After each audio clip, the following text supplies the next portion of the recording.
Hey everybody, welcome into episode number 12 of my YouTube journey. On tonight's episode, we're going to look at some cards that are outside my top 100.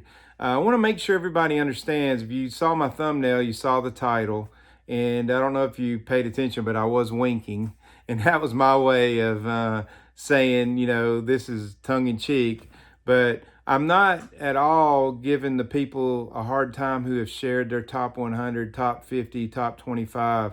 I think it's awesome and I enjoy those videos. I was watching those videos 2 years ago when I first got into YouTube card collecting videos. Maybe it's a year and a half ago. I was catching up on some, but anyways, I enjoy the heck out of those. I enjoy seeing, what different eras. Some people share stuff that is non-sports. Some people share, they'll have basketball and football mixed in with baseball, have a boxing card mixed in. I think all that's awesome. And the more we're exposed to that, you just don't know. Like, that can open up a door where, wow, that's cool. I want some of those. So those are important videos in our hobby universe. But what I'm going to do, I don't really want to share my top 100 because a lot of those have to do with future episodes, and I don't really want to show them yet. I want to save them for the episodes. So I hope you understand that.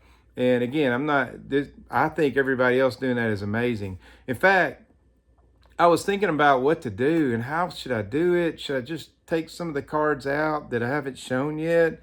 And I decided against that. And then I thought, well, I'll do not top 100. And thought, wow, and that's even kind of clever. And I made my thumbnail on Saturday night. Had my daughter trying to put a little, like a little light thing on my eye when I was winking, so people would notice I was winking my eye. And we couldn't figure out how to do it. But anyways, Sunday morning I go to church. After church, open up YouTube, and John Mangini has done the same exact thing. So I don't want you to think, and I even told him this, I was like, dude, you did the same thing I was gonna do. I thought I was being clever. And so I didn't try to copy him. It's just like he said, great minds think alike. My stuff is gonna be nothing like his. If you haven't watched his video, check it out. A lot of really rare cards, stuff I've never seen before. He always comes up with those cards. I don't really know how he does it, but they're amazing every single time. And I really respect his collection and what he has in some card room somewhere. I don't even know how he knows what he has. He has so much cool stuff, but he does. So check mine out. Let me know at the end which one of the cards you like the best. Let me know, what you thought. And until then, we'll see you next time on my next video. I've got a really good idea of what I'm going to do. I'm trying to flesh it out and decide. But once I make that thumbnail, that's usually what tells me this is where I'm going. And I start getting my mind right and what I'm going to say and show. So that's still up in the air a little bit in my mind. But trying to do one a week. So this weekend on Saturday, be cheering on my Vols in the horseshoe against Ohio State. We need all the good vibes and prayers we can get. We're a touchdown underdog. I think we can pull it out. And if we do, we get to go to the Rose Bowl, and then anything can happen. We'll be playing Oregon, but the number one team. But it'll still be a lot of fun cheering them on. And so anyways, let's get on to looking at some cards. Hey, welcome back. Let's look at some cards. The first one I'm going to show, I got for $83, including shipping and tax. And it's a 1910 era Western Bloomer Girls ladies baseball postcard. And pretty cool. I showed it in one of my pickup videos. But what was unique about this is Smokey Joe Wood, he broke into playing ball. First team he ever got paid for was playing on a girls team. Now, they always had a couple of men on the team. Some even wore wigs, but he wanted to make sure everybody knew he didn't wear a wig. So anyways, that one, $83. So great card, historic card, with some extra meaning behind it. And so that's the first one. Now, the first ones I'm going to show are all under $350. and then we'll just keep going down. So I'm not going to tell you exactly how much. You can look it up. But this one's an Al Kaline rookie, 1954.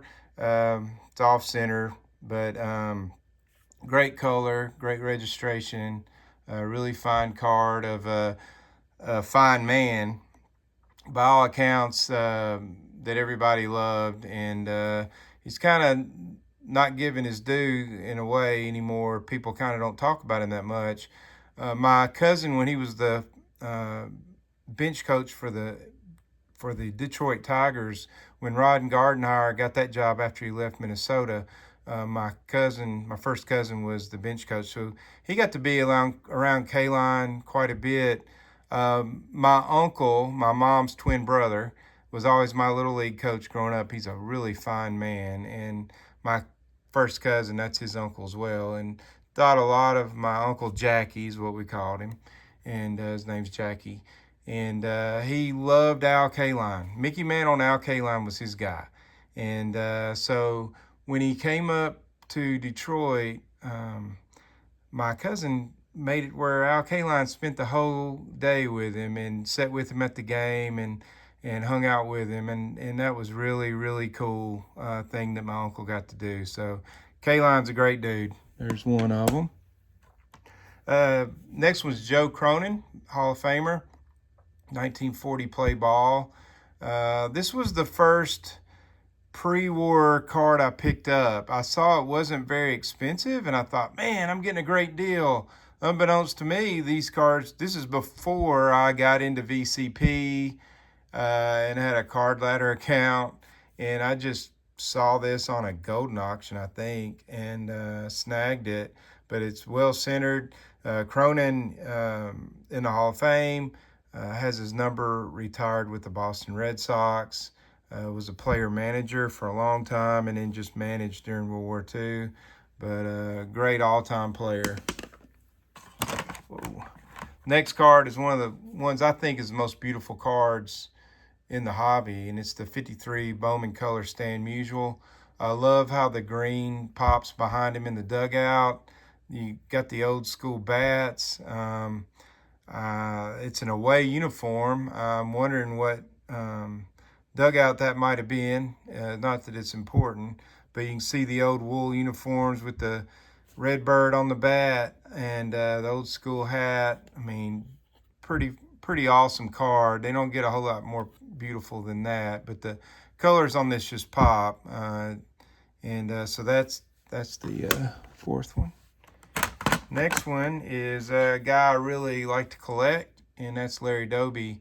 And the 1951 Bowman Doby card is the same image as the 50 Bowman Doby, and but just taller. The other one is more square, but obviously it's autographed. And like picking up Dobies when I can. It's one of those new slabs where it's thicker than the other PSA. It has the deal built in to make the card snug, but it does add a little bit of weight and heft to the slab. But the 51 Doby. Next one is 59 Aaron. So this is part of my Hank Aaron run. So I've got pretty much most of Hank Aaron's cards, and this one falls into that pricing. And I've got this one, just so you know where I'm at, right at about $328. And it's a great card. It's a white back. It's nice and clean. What I consider still the all-time home run king. The next one is a knockoff of that 59 Topps, and it's a Shohei Ohtani 2018 Topps Archives. This will be the first of several Ohtanis you'll see. I really like collecting him. He's my favorite player in today's game. I know Greg Miller, if he watches this, is going to cringe. But I like watching him. I like the way he hits, the fact he can pitch and do things that haven't been done since Babe Ruth is pretty awesome to me. But you can see how much Topps copied everything about the 59 Topps to make this happen. It's a really cool card, where the name's at a slant, same font, and everything. It's got the RC down here in the corner. So Pretty cool card. First modern I've shown. Got a 61 Hank Aaron in a 6, and great card, shows his youth, and kind of posing for the camera a little bit. So again, somebody I greatly respect. I'll be doing a video on him. This will be the first mantle falling into this price range. It's the 58 Topps All-Star mantle and the first of the All-Star cards. I'm gonna have several of them in this run. It's a beautiful card. Most people know it's a double print. There's more of these out there than most mantles.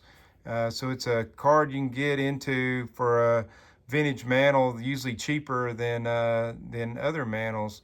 So I love this card, and it's got a 5s nice and centered.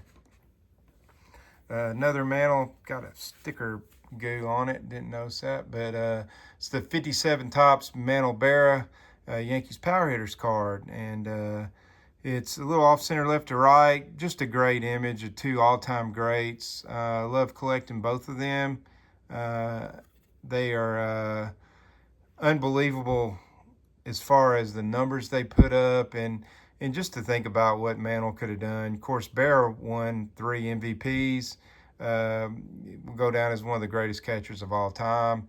I had the pleasure of meeting him once in Cooperstown, New York, on Main Street there, and got his autograph on a ball. And he was just as nice as could be. He was an older gentleman, you know, obviously at that point. But I also met Mantle when I was a young man.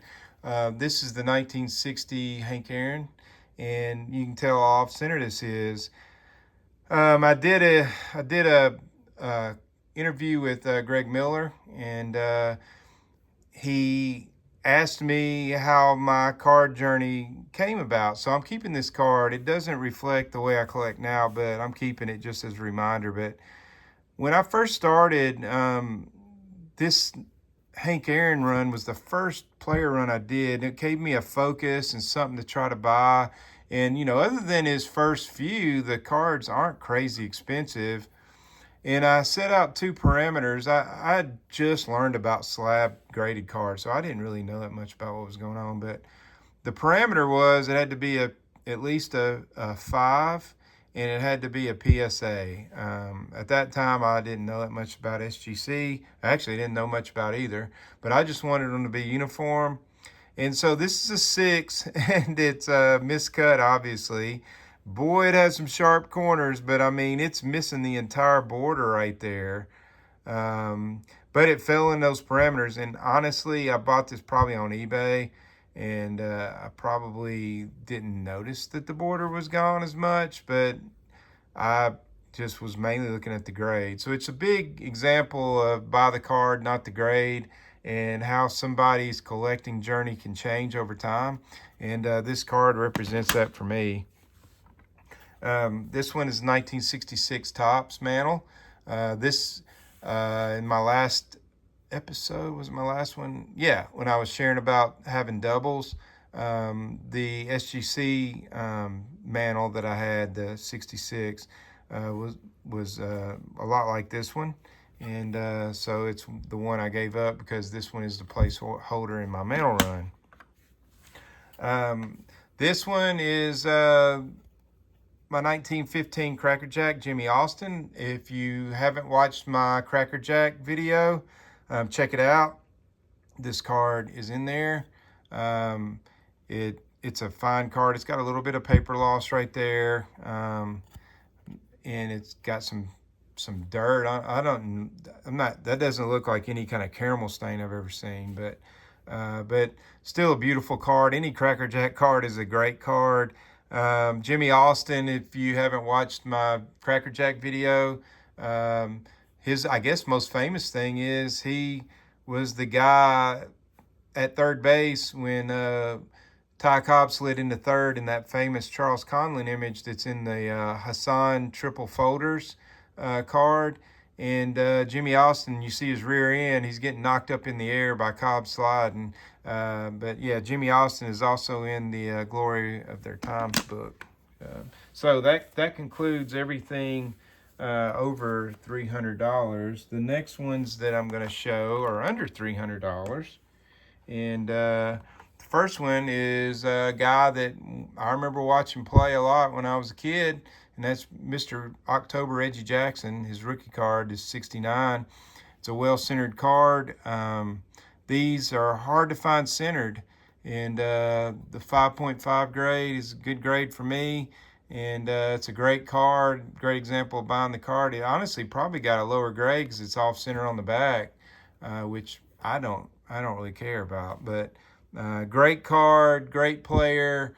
I remember watching him play in the World Series, back in the early 80s, and was a guy that I emulated in the backyard a lot. Next one of the all-time top pitchers in the Hall of Fame that I remember watching him pitch for the Orioles when I was a kid, and this is 1966 Topps Jim Palmer. It's his rookie card. Got the beautiful blue sky, got the old Oriole bird on the hat, the old school hat there, and it's a fantastic card. And again, I've got this one at, let's find the price on this one, $270. So not a break the bank card, but a Hall of Famer, and a Hall of Famer rookie card at that. Another Shohei in 2018 finest, and it's got the rookie card emblem. But again, I just like collecting Shoheis. I don't have any of the real $10,000 cards or anything. 1961 Topps Mantle MVP card. It's a great card. These have fish eyes on them, and it's notorious for that. But great centered card, beautiful red. Talks about he won the MVP in 56 and 57. Honestly, those were two of the best offensive campaigns of any player in history. You look up the 56 numbers. He won the Triple Crown that year and was just incredible at the plate. In 57, he didn't win the Triple Crown. I think Ted Williams got the batting crown, or wouldn't have been Williams. Somebody maybe it was Williams, beat him out for the batting crown, the batting average, but his average was higher and it was in 56, and I think most of his numbers were. So just an incredible 2-year span for him. We got another All-Star card, another 58, and this one is a 58 Topps Hank Aaron All-Star. Again, beautiful card. I love the blue and the red backgrounds on these, and great card for the money. The next one of the greatest Latin players of all time, Roberto Clemente. Of course, it has Bob on this card. From what we understand, he really didn't like being called Bob, but took away kind of his heritage. And but Topps, they were going to save some room on that card, so they were going to call him what they wanted. But yeah, Roberto Clemente, it's a great card for the grade. And I've got this one at $238. The next one is from my second Cards Matter video, and it's an Ernie Banks 1955 Topps. Great color, just great image, same image that's on his rookie card. And he's got his down and ready pose right there, but just a fantastic card for the money. It's incredible, the price points on those. The next one is a 54 Topps Ted Williams. He had the number 1 and the number 250 card in the set. So he had 2 cards, and here they both are. One's a 2, one's a 2.5. And 2 great cards.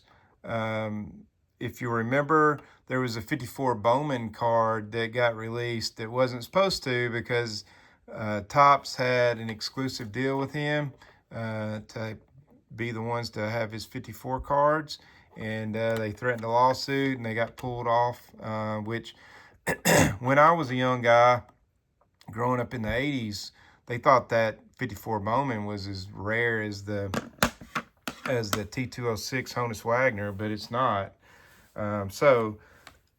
Excuse me. Next card, another rookie card of an all-time great, which some people call it the pre-rookie card, is the 1960s Carl Yastrzemski. And this one's in a 5.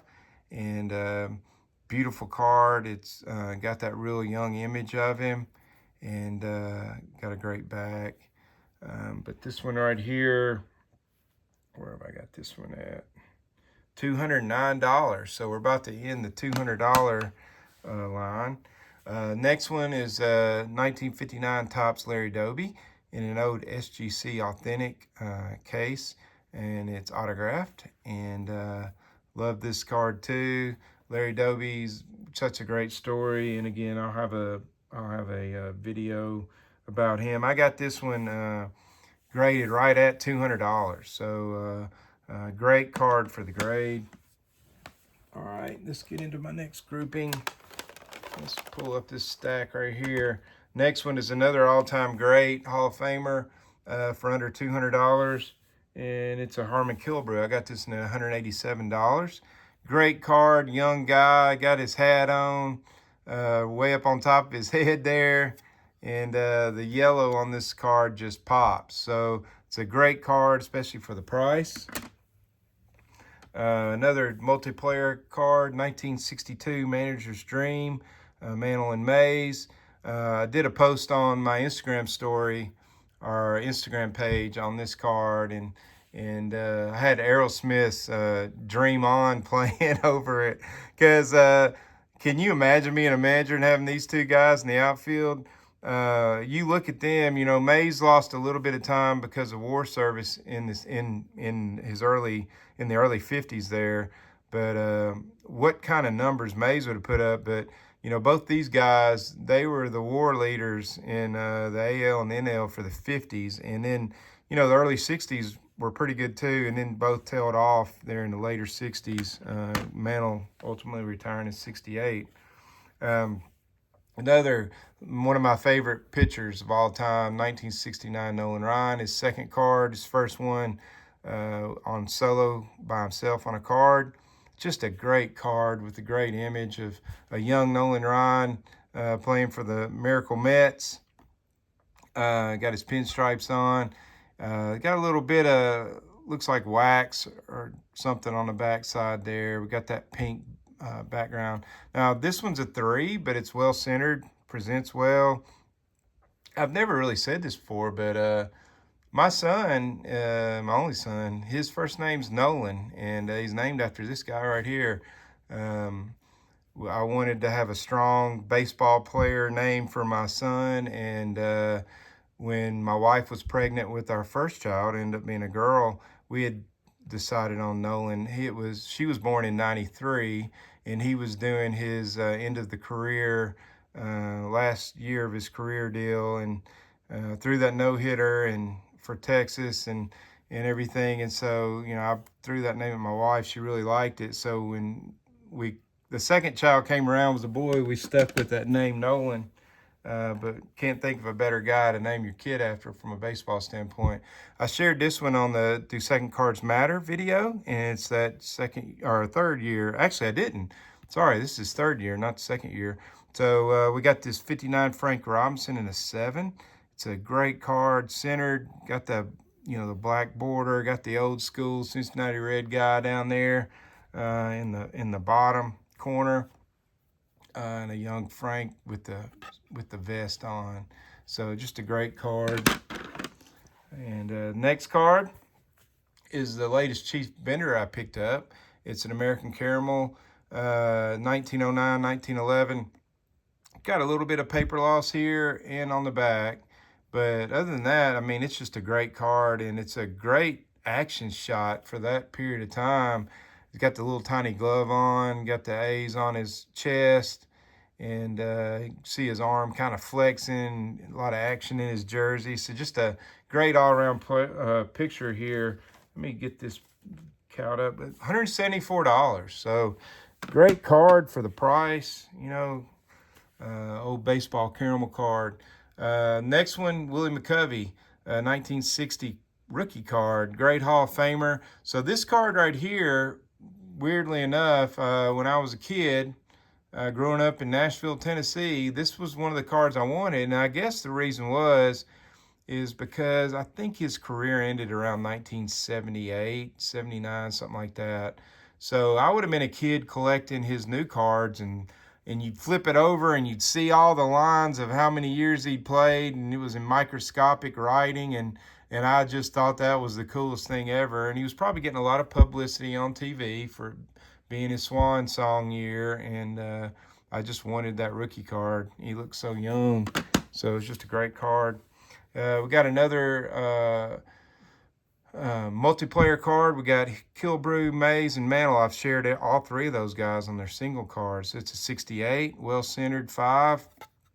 It's off-center a little bit on the back, but just a fantastic card. Now, the next two, when I first got back into collecting, I had always wanted a T206 card, and I'd only seen them in price guides and that. Never even seen one in real person. So I kind of perused eBay, I think it was, and found this one. I thought it was really cool. It has a little smokestacks, Spike Shannon. I tried to get one that was cheap and looked cool. And he's in the motion of catching a ball. It's kind of goofy looking, but it's got the pretty sky in the background. It's centered. And it's got the Piedmont back. And I remember getting this and showing my wife and saying, hey, can you believe this thing's 114 years old? Now I got a bunch of cards this age. But back then, you know, when I first got back in 2 years ago, or however, 2.5 years, this was the first pre-war card I bought. And I thought it was amazing. I think I even took it to work and showed my brother. Right after that, I bought another one. I always wanted one of these gold border in the 1911, and this one's a Robert Ewing. And again, I don't know why, like, I picked this one out. It was centered. The corners look great on it. The back's fantastic. And but yet I bought that 1960 Hank Aaron. It was so off center because I had parameters. So, you know, this one ain't in those parameters. It's a 3, but man, it looks fantastic. Got great color. The next one is a Bryce Harper, and this is a pre-rookie card. It's a 10, and just a great card. I saw it, thought it looked cool. And this one right here, how much was this one? $146. So not very expensive, but I thought it was a cool card. We got a 1952 Burke Ross Larry Doby, and again, not very expensive for who it is and his significance of baseball, being the first black player to come into the American League. But great card, a set with a low pop count. The next one is another All-Star card, 1958 Topps Stan Musial All-Star, and a 7. And just a great card of a great man. Everybody that's ever met him or got his autograph or played with him just talks about what a fantastic human being he was. And you know what? At the end of the day, I don't care what kind of ball player you are, but what kind of person you are is really what matters and what sticks with people more than anything else. Got another Chief Bender. If you watched my Chief Bender episode, you saw this card. It's 1910 Piedmont, 1.5. It's got some writing on the back, and that's why I got a 1.5. Other than that, thing's awesome. Let's see, what is this one right here? It's like $135 what I paid for it. And then the last but not least, we got a 1977 Topps George Brett in a 8.5. This guy right here, when I was a kid, used to try to emulate his stance. Of course, I was right-handed. He was left-handed. I was never going to be able to do it. But, man, this guy was a gamer. I loved watching him play as a kid. I remember him going yard in Yankee Stadium against Goose Gossage, and I just thought that was the most amazing thing I'd ever seen. You know, a guy just stepping in there against the Goose and just ripping it in the upper deck at old Yankee Stadium. So that's that. I hope you enjoyed the cards. We're going to finish up right here in a second, and I'll be right back. All right. Hope everybody enjoyed looking at the cards. Everything you saw there was under $400. So, you know, $400 is a lot of money, and I don't take that for granted. I'm not trying to say, wow, that was really cheap cards. No, not at all. $400 is a lot of money, but they weren't $4,000 either. You can get some great cards for under $400. So let me know which one you like the best. Anything stick out to you? Showed you everything from a Bloomer Girls postcard with a girls team on it to some Mickey Mantles, some Stan Musial, Hank Aaron, Harmon Killebrew rookie card. So a lot of stuff there, a lot of it in the golden era. But let me know what you thought. And until then, I'll see you next time.